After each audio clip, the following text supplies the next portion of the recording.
বুদবুদের বাইপাসে lorry চালকের কাছে টাকা চাওয়ার অভিযোগ। টাকা না দেওয়ার লরি চালকের মাথা ফাটিয়ে দেওয়ার অভিযোগ সিভিক ভলান্টিয়ার বিরুদ্ধে। 19 নম্বর জাতীয় সড়ক অবরোধ করে সিভিক ভলান্টিয়ারকে জুতো পেটা করল লরি চালক। সমাজ মাধ্যমে ভাইরাল ভিডিও।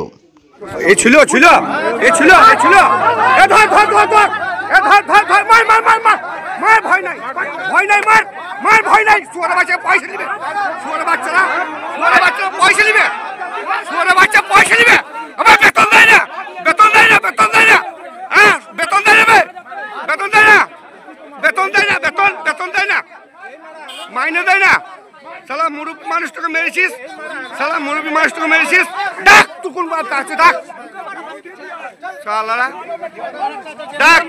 পয়সা পয়সা চেয়েছে এই সিভিক পয়সা চেয়েছে, নিয়ে মাথা ফাটিয়ে দিয়েছে এই সিভিক।